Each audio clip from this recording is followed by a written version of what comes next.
بسم اللہ والحمد للہ والصلاۃ والسلام علی رسول اللہ صلی اللہ علیہ وسلم۔ السلام علیکم ورحمۃ اللہ وبرکاتہ۔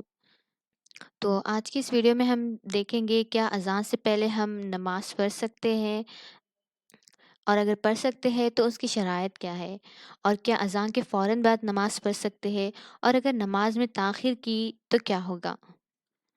تو رہی بات اذان سے پہلے نماز پڑھنے کی، تو اذان کے بعد نماز پڑھنا بہتر ہے، لیکن اگر کچھ مصروفیات ہو تو وقت ہونے پر نماز ادا کرے بغیر اذان کے بھی، مینس نماز کا وقت ہونا شرط ہے، اور وہ مصروفیات قابل قبول ہو، یعنی اگر کہیں باہر جانا ہو یا کچھ اور مصروفیات ہو، لیکن اس کا معمول نہ بنایا جائے۔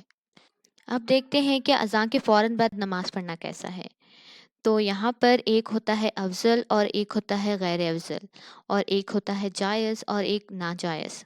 تو جائز اور ناجائز کے لحاظ سے تو بالکل جائز ہے کہ جیسے ہی اذان ہو ہم نماز ادا کر سکتے ہیں، لیکن افضل اور غیر افضل کی بات کریں تو اس طرح کہ عورت کو فجر کی اذان کے فوراً بعد نماز ادا کرنا افضل ہے، یعنی عورت کا اندھیرے میں نماز پڑھنا افضل ہے۔ اسی طرح ظہر کی نماز میں عورت کے لیے افضل یہ ہے کہ قریبی مسجد میں مردوں کی جماعت کا ختم ہونے کا انتظار کرے، یعنی جب مردوں کی نماز پوری ہو جائے، یعنی اپنے قریبی مسجد میں، تب عورت نماز ادا کر سکتی ہے۔ اسی طرح جمعہ کی نماز میں بھی مردوں کی جمعہ کی نماز کے بعد عورت کا پڑھنا مستحب ہوتا ہے، لیکن اگر مصروفیات کی وجہ سے اذان کے فوراً بعد پڑھ لے تو جائز ہے، یعنی افضل ہے۔ اسی طرح عصر کی نماز بھی مردوں کی نماز کے بعد ادا کرنی چاہیے۔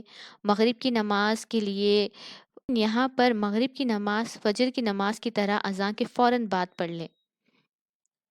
اب رہی بات عشاء کی، تو ظہر اور عصر میں جس طرح مردوں کی نماز کے بعد ادا کی تھی، اسی طرح عشاء کی نماز بھی مردوں کی نماز کے بعد ادا کرے۔ اب یہاں پر اگر نماز میں تاخیر ہو گئی، یعنی جان بوجھ کر اگر کسی نے نماز میں تاخیر کر دی تو کیا ہوگا۔ تو نماز میں تاخیر کرنا یہ مکروہ ہے، یعنی ناپسندیدہ عمل ہے۔ اگر عذر کی بنا پر کبھی تاخیر ہو جائے تو ادا کر سکتے ہیں۔ وآخر الدعوانا ان الحمد للہ رب العالمین۔ السلام علیکم ورحمۃ اللہ وبرکاتہ۔